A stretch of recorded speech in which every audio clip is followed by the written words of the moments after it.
Iran மற்றும் Israel இடையிலான போர் பதற்றம் உச்சமடைந்துள்ள நிலையில் ஈரானில் உள்ள 9 மருத்துவமனைகள் மீது அமெரிக்கா மற்றும் இஸ்ரேலிய படைகள் தாக்குதல் நடத்தியுள்ளதாக அந்நாட்டு ஊடகங்கள் செய்தி வெளியிட்டுள்ளன. ஈரானின் நாடாளுமன்றத்தின் சுகாதார குழு உறுப்பினர் பாத்திமா முகமது தேஜியின் கூற்றுப்படி தாக்குதலுக்குள்ளான 9 மருத்துவமனைகளில் 5 மருத்துவமனைகளின் தலைநகர் தெஹ்ரானிலும் ஏனைய 4 மருத்துவமனைகளில் பிற நகரங்களிலும் அமைந்துள்ளன. தெஹ்ரானில் உள்ள காந்தி மருத்துவமனை இந்த தாக்குதலினால் கடுமையாக பாதிக்கப்பட்டுள்ளது.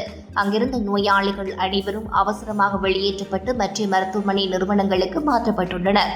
இந்த நிலையில் இஸ்ரேலில் பணியாற்றி வரும் இலங்கையர்களும் காயமடைந்துள்ளதாக தெரிவிக்கப்படுகின்றது.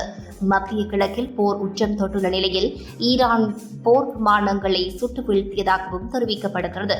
மத்திய கிழக்கில் போர் தீவிரம் அடைந்துள்ள சூழலில் ஹட்டார் வான்பரப்புக்குள் அத்துமீறி நுழைந்த ஈரானின் 2 Su-24 ரக போர் விமானங்களை ஹட்டாரின் வான் பாதுகாப்பு படை வெற்றிகரமாக சுட்டு வீழ்த்தியுள்ளதாக சர்வதேச ஊடகங்கள் செய்தி வெளியிட்டுள்ளன.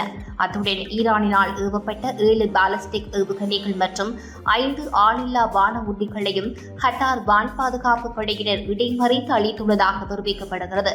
ஹட்டாரில் அமைந்துள்ள அமெரிக்க ராணுவ தளங்கள் இலக்கு வைத்தே இந்த தாக்குதல் முயற்சி முன்னெடுக்கப்பட்டிருக்கலாம் என்றும் தெரிவிக்கப்படுகிறது.